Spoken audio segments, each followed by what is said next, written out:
Hey guys, it's Sway's Legend here, and as I promised, this is my second video today. And, earlier I talked about just the wild weekend we had in sports, and I'm still going to be talking about sports, but this is more or less of a darker topic, I guess, if you want to call it. And I'll start out like this. Everyone knows that the NBA, when they decide the order for their draft, they don't do it by having the worst team pick first, like every other single league. No, they have a lottery system where, based on your record, you have a certain percentage of getting the first pick in the draft. Now, since that has happened in 1985, the worst team has gotten the first pick about 5 or 6 times. It doesn't happen a lot, which is the center of a bunch of conspiracy theories. And that main conspiracy theory is that the NBA is a sham for the most part, and that David Stern is running the whole thing. And, I didn't really believe this until a couple days ago. And then I started to buy into it more and more. And here's some of the evidence that was collected. And this is just the NBA draft talking. 1985, the first year of the NBA draft, the New York Knicks' attendance dropped from what it had already been. The Knicks were on a decline, and the attendance was showing. The New York Knicks, they're one of the NBA's premier franchises. And as first-year commissioner David Stern would say, or did, they implemented the NBA lottery. Now, in 1985, Patrick Ewing, who would go on to become a Knicks legend, was widely regarded as going to be the first overall pick. However, the Knicks did not have the worst record in the league that year. But somehow, the New York Knicks won the lottery. Now, I'm going to put a link in the description about showing a video of that 1985 draft. And there's some shadiness going on from the assistant director throwing in the cards that the teams were on, to how the director of security spun it, to David Stern taking a deep breath and reaching in, and it looks like fingering some of the cards. Now, a lot of people said that David Stern had the Knicks card frozen, so when they were thrown in, he could feel the cold and pick the Knicks first, which that's pretty far-fetched. But as you can see clearly in the video, the man who throws the cards in throws 7 of them in straight, but one of them he throws to the side. More shadiness.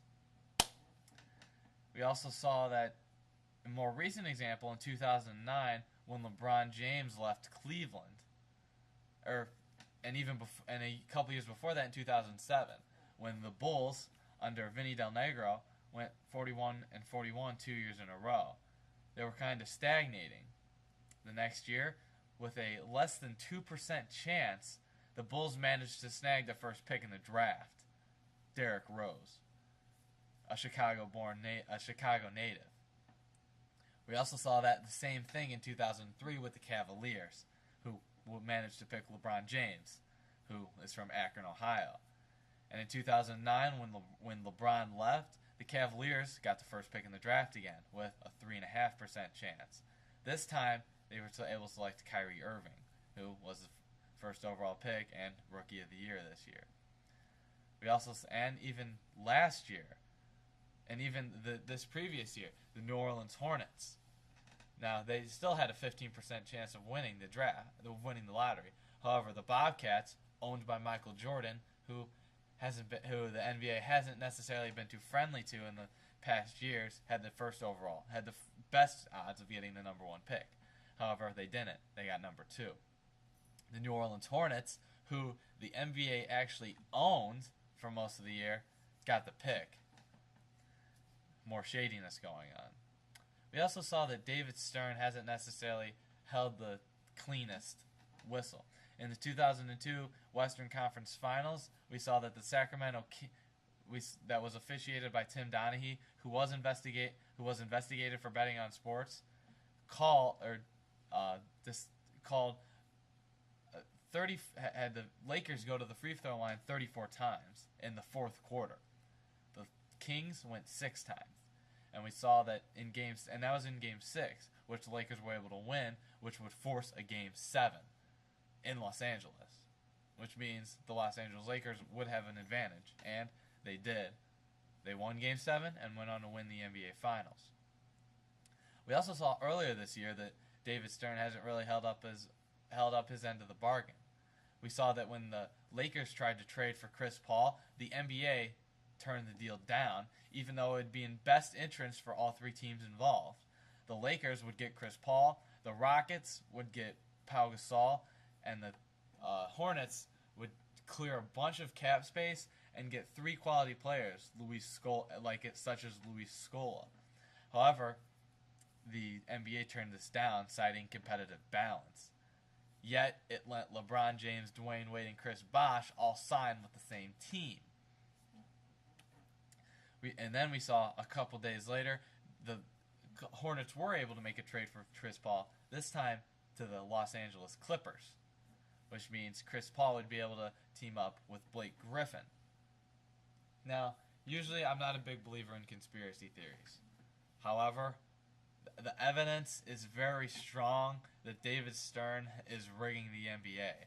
And I'm not one to make accusations, but, we have to have an open mind with these things. It could be, it could not be. But I think we can all agree that David Stern probably needs to be fired, and that the NBA would probably be a lot better if David Stern wasn't a part of it. I mean, just think of some of the logical conclusions. Not having a draft lottery, and ensuring more competitive balance, because the Hornets would have been a better team if the first trade went by. So would the Rockets if they would have gotten Pau Gasol. So and just to add a little more evidence, the Hornets, they sold the NBA sold the Hornets to I believe his name is Tom Benson. He's the owner of the Saints. They cut the price down a little bit. He also got the first pick in the NBA draft, Anthony Davis. Stern, we're watching you now, man. Sway's out.